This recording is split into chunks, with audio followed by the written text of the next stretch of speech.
A successful manipulator must have tactics at hand that will make them successful at using people to get to their own final goal.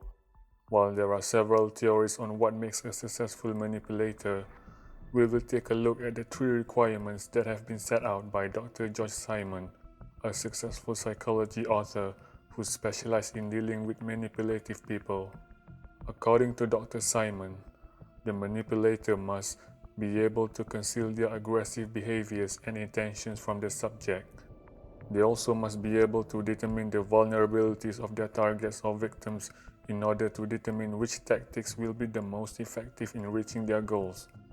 Then, they also must have some level of ruthlessness available so that they will not need to deal with any qualms that may arise due to harming the subjects if it comes to that. This harm can be done physically or even emotionally. Now, we are going to take a deep look at each of these 3 important aspects in becoming a successful manipulator. The first requirement that the manipulator has to accomplish in order to successfully manipulate their subjects is to conceal their aggressive behaviors and intentions. If the manipulator goes around telling everyone their plans or always acts mean to others, no one is going to stick around long enough to be manipulated. Rather, the manipulator needs to have the ability to conceal their thoughts from others and act like everything is normal.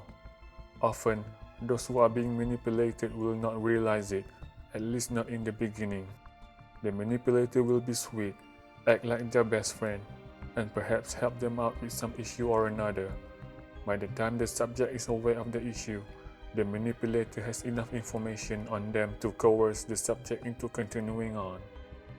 Next, the manipulator will need to have the capability of determining the vulnerabilities and weaknesses of their target or victims. This can help them to determine which tactics need to be used in order to reach the overall goal. Sometimes the manipulator may be able to do this step through a little bit of observation, while other times they are going to need to have some kind of interaction with the subject before coming up with a full plan. The third requirement is that the manipulator needs to be ruthless.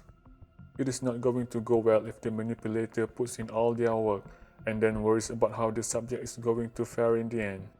If they did care about the subject, it is not likely that they would be going through with this plan at all.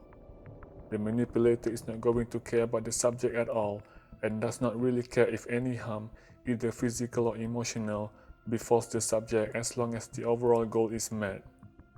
One reason that manipulators are so successful is that the subject often does not realize they are being manipulated until later on in the process. They may think that everything is going along just fine. Perhaps they think that they have made a new friend in the manipulator. By the time the subject realizes they are being used or no longer wants to be a part of the process, they are stuck. The manipulator will be able to use many different tactics, even ruthless ones, just to get their way in the end. These 3 major traits are the most largest components in every manipulator's playbook. It is quite simple, but that is the main reason why it is so hard to detect. The approach will seem harmless at first, and people who don't pay attention to these little signs are always going to be at the mercy of these manipulators. Thanks for watching, and if you have any thoughts about this topic, feel free to share it in the comment section below. Also, don't forget to hit the like button and subscribe so you don't miss our future updates. Until then, stay safe and we will see you in the next videos.